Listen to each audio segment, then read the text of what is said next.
Halo sahabat Trisakti Bird Farm. Coba bayangin guys, sebuah bangunan tinggi menjulang di tengah gurun Mesir. Bukan masjid, bukan piramida, bukan juga rumah Firaun, tapi tempat tinggal jutaan burung merpati. Ya, inilah yang disebut Pigeon Tower, alias Menara Merpati. Unik, kuno, tapi sampai hari ini masih dipakai. Jangan salah. Menara ini bukan cuma sekedar kandang burung loh. Di balik dinding lumpurnya, tersembunyi cerita panjang tentang sejarah, budaya, makanan, sampai pupuk alami. Mau tahu kenapa orang Mesir sampai repot-repot bikin menara khusus untuk merpati? Yuk ikut Dewi jalan-jalan bareng, kita kupas tuntas selama beberapa menit ke depan. Siapkan kopi, cemilan, dan jangan lupa like, share, dan subscribe dulu dong. Centil dikit ah. Menara Merpati sudah ada sejak ribuan tahun lalu. Orang Mesir kuno sadar, merpati bukan sekedar burung cantik yang suka pulang ke sarangnya. Mereka adalah partner hidup manusia. Dulu merpati dipakai buat kirim pesan. Ada juga yang dimanfaatkan dagingnya buat makanan khas. Hamam mahshi alias merpati isi nasi. Enak loh katanya. Mirip ayam, tapi lebih lembut. Tapi alasan utama dibangunnya menara ini sederhana tapi jenius. Kotoran merpati, yes, pupuk alami, kaya nitrogen, fosfor, dan kalium. Bagus banget buat ladang gandum di Mesir. Jadi bisa dibilang, setiap menara merpati adalah pabrik pupuk organik gratis. Coba bayangkan guys, burung makan biji-bijian, lalu hasilnya balik lagi jadi nutrisi untuk tanah. Siklus kehidupan yang indah, ya kan? Sekarang, mari kita bahas detail arsitekturnya. Menara merpati biasanya berbentuk silinder atau kerucut, menjulang setinggi 10-15 meter. Terbuat dari lumpur, bata, atau kersif campuran tanah dan garam. Di sekeliling dindingnya, ada lubang-lubang kecil. Nah, itu adalah pintu masuk, sekaligus rumah nyaman bagi burung merpati. Di dalamnya, ada semacam tiang kayu atau tongkat yang menonjol keluar. Fungsinya, jadi landasan untuk burung hinggap. Bukan cuma untuk burung, tapi juga memudahkan manusia naik kalau mau panen. Kalau kita masuk ke dalam menara, suasananya mirip katedral burung. Gelap, tapi dipenuhi bunyi sayap, suara merpati, dan aroma khas guano. Bagi sebagian orang, mungkin aneh, tapi bagi petani Mesir, ini bau emas. Hehehe. Setiap pagi, petani Mesir biasanya membawa biji-bijian. Mereka menaburkan makanan di sekitar menara. Merpati pun keluar masuk, terbang bebas, tapi selalu kembali. Karena burung ini punya insting pulang ke rumah. Budidayanya nggak ribet, merpati dibiarkan kawin alami. Bertelur di lubang-lubang kecil dalam menara, lalu menetas. Populasinya bisa mencapai ribuan dalam satu menara. Yang menarik, petani nggak langsung makan semua merpati. Mereka pilih sebagian untuk dikonsumsi, sebagian lagi dibiarkan berkembang biak. Jadi, ada keseimbangan. Bisa dibilang, menara ini adalah hotel bintang 5 untuk burung merpati, tapi juga supermarket untuk manusia. Hihihi. Selain daging, manfaat besar dari menara merpati adalah pupuk guano.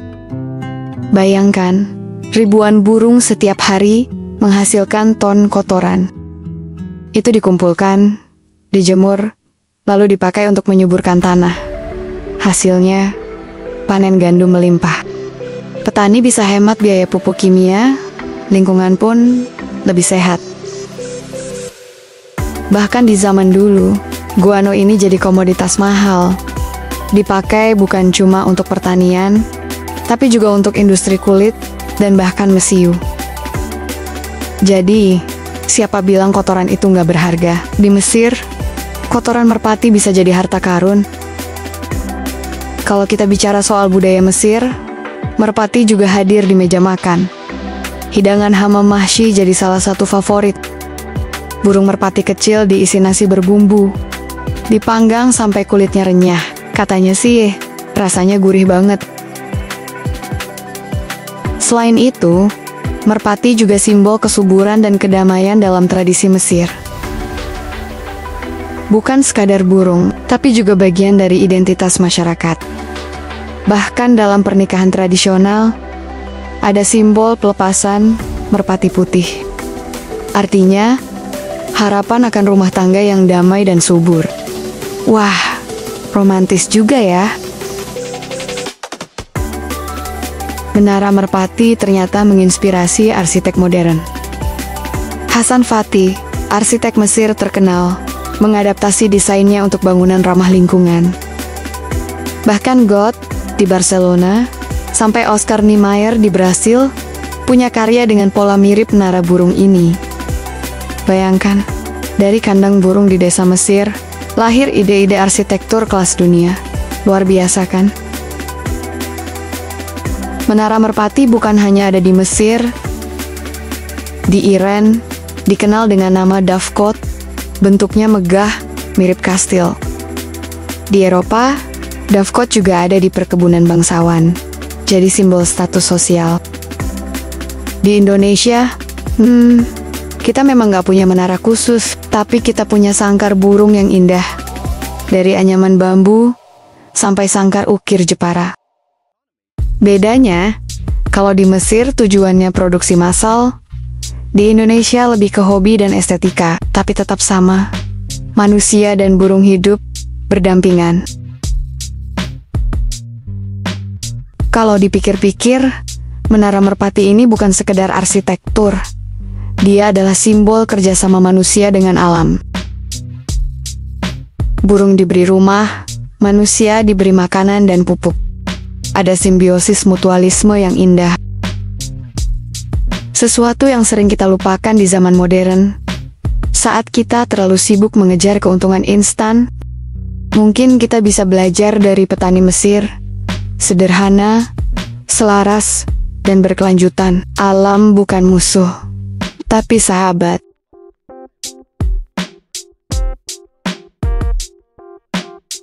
Nah, sahabat Trisakti Bird Farm, itu tadi perjalanan panjang kita menyusuri Menara Merpati Mesir.